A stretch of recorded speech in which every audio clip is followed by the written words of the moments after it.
अस्सलामुअलैकुम दोस्तों, मैं हूं यासिन खान और आप देख रहे हैं यूट्यूब चैनल। आज की जो वीडियो है ये है R600 रेफ्रिजरेंट से मुतल्लिक और मेन टॉपिक जो है वो है कि सिलेंडर हमारे क्यों फट जाते हैं। आज की जो वीडियो है ये है R600A रेफ्रिजरेंट से रिलेटेड कि हमारे कंप्रेसर क्यों ब्लास्ट होते हैं। तो कुछ दोस्तों के मैसेज वगैरह भी आते रहते हैं। ज़रा ये पैगाम सुनिए, एक दोस्त का व्हाट्सएप पे आया था। अस्सलाम वालेकुम। अच्छा, ये ग्रुप में जो वीडियो शेयर की ये तस्वीरें जो हैं R600 सिलेंडर ब्लास्ट हुआ है। अच्छा, ये सिलेंडर जो लोग सेल करते हैं, जो कंपनी से निकलती है, ये तब क्यों नहीं ब्लास्ट होते? ये मैकेनिक्स के पास ही पहुंच के क्यों ब्लास्ट हो रहे हैं? वजह क्या है? इसके पीछे काइंडली रीज़न भी बताएं कि वहाँ पे गलती क्या हुई है, क्या मसले मसाइल हुए हैं जिस वजह से ये ब्लास्ट हुआ है। बहुत ही प्यारे दोस्त राशिद साहब हैं, राशिद मुगल साहब, उनका मैसेज था कि सिलेंडर शॉप पे पड़े हुए क्यों ब्लास्ट नहीं होते, जो सेल हो रहे होते हैं जहाँ पर, ये मैकेनिक के पास ही आकर क्यों ब्लास्ट होते हैं। तो टोटल वीडियो आज इसी से रिलेटेड ही है कि आया कि सिलेंडर वहाँ पर भी तो ब्लास्ट होने चाहिए ना, हमारे पास क्यों आके ब्लास्ट हो जाते हैं। R600 जो है ये आइसोब्यूटेन रेफ्रिजरेंट है और हाईली फ्लेमेबल है। रूटीन में हम बहुत सारे और भी सिलेंडर इस्तेमाल करते हैं। R22 हो गया, R134A हो गया, तो काफ़ी रेफ्रिजरेंट हैं जो कि हम रूटीन में इस्तेमाल करते रहते हैं। R600A है, ये हाईली फ्लेमेबल है, आग करने वाली है, तो इसमें बहुत सारी एहतियातें हो जाती हैं जो कि आज मैं आप लोगों को बताऊंगा। सबसे पहली एहतियात जो है, चाहे आप जो भी काम कर रहे हैं, आपके पास शॉप पे फायर सिलेंडर होना लाजमी है, फायर एक्सटिंग्विशर होना लाजमी है, ताकि किसी भी हंगामी सूरत हाल में आग पर काबू पाया जा सके। जैसे कि आपको पता है कि यह हाईली फ्लेमेबल गैस है R600A, तो इसके साथ काम करते वक्त हमेशा आपको वेंटिलेशन का इंतज़ाम करना चाहिए। किसी भी बंद कमरे या बंद जगह या बंद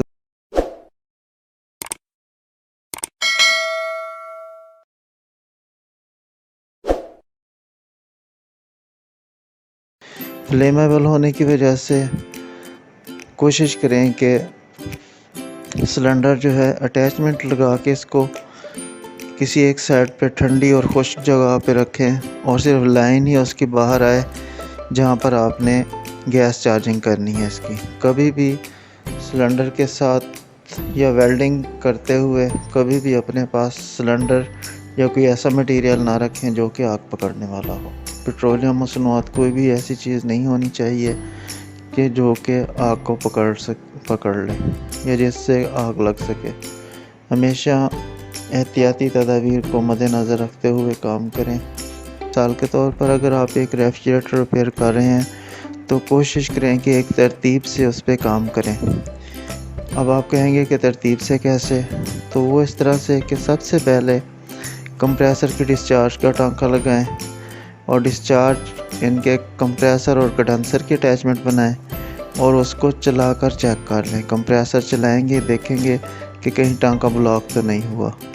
फिर उसके बाद कंडेंसर पे फ़िल्टर लगाएं।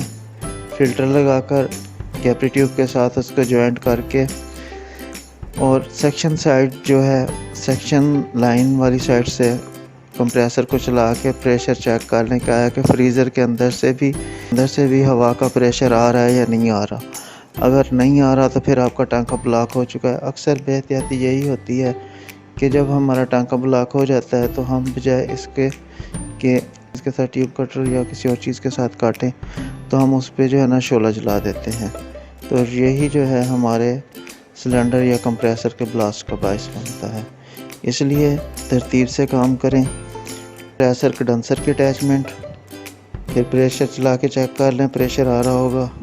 अगर नहीं आ रहा तो फिर उधर ही उस टांके का तदारक कर लें, क्योंकि जब आपने पूरा कंप्लीट करके गैस भरी और कोई टांका ब्लॉक है तो फिर आपने ये ऐसा समझें कि आपने अपनी मौत को दावत दे दी है। जैसे ही आप वेल्डिंग टॉर्च उस पर चलाएँगे, वेल्डिंग टॉर्च के साथ टांका रिप्लेस करने की कोशिश करेंगे, ब्लॉक रिप्लेस करने की कोशिश करेंगे, तो वो सिस्टम जो है वो आग पकड़ लेगा। बिल्फर्ज आपने टांका लगाया और टांका ब्लॉक हो गया है, तो अब इसमें भी बहुत एहतियात की ज़रूरत है। कभी भी वेल्डिंग टॉर्च ये ना करें कि वेल्डिंग टॉर्च उठाई और डायरेक्ट ही जो है ना टॉर्च लाकर सिस्टम पे काम करना शुरू कर दें।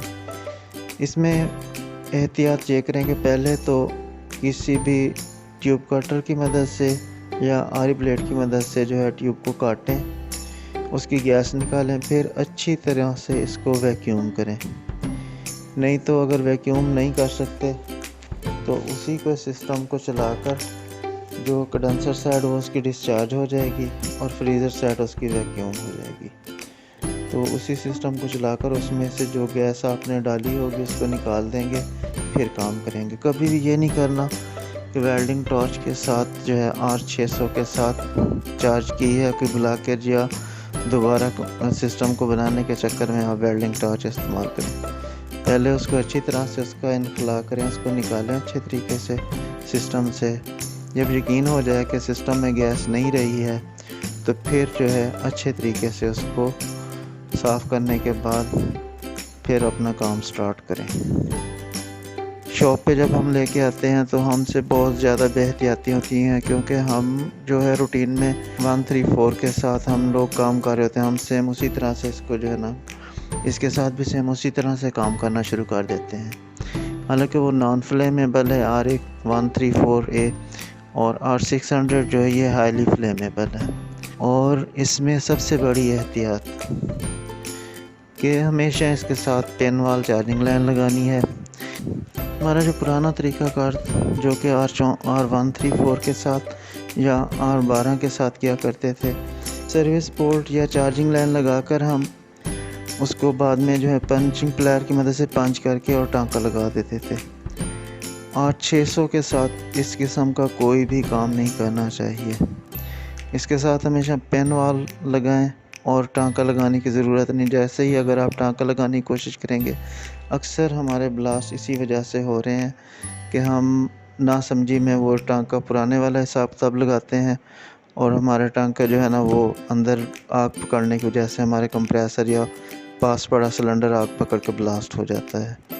तो इसलिए सिस्टम को जो है वो तरतीब के साथ इस तरह चेक करके वेरीफाई करके पेन वाल लगाकर अच्छी तरह से वैक्यूम करके गैस चार्ज करें और कोशिश करें कि सिलेंडर को वेल्डिंग करते हुए पास नहीं होना चाहिए। कोई भी फ्लेमेबल चीज़ वेल्डिंग के दौरान आपके पास नहीं होनी चाहिए और वेंटिलेशन का अच्छा इंतज़ाम होना चाहिए। अगर वेंटिलेशन का इंतज़ाम नहीं है शॉप में तो कोशिश करें बाहर रख कर यूनिट तैयार करें।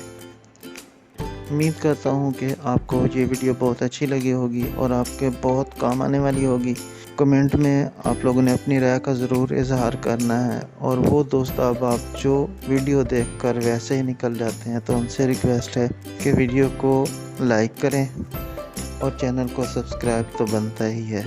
कोई भी अगर मशवरा या सजेशन या कोई बात जो भूल गया हूँ या आप समझते हैं कि ये मुझे बात करनी चाहिए थी, वो मुझे कमेंट में आगाह करेंगे। वीडियो देखने का बहुत शुक्रिया। अस्सलाम वालेकुम।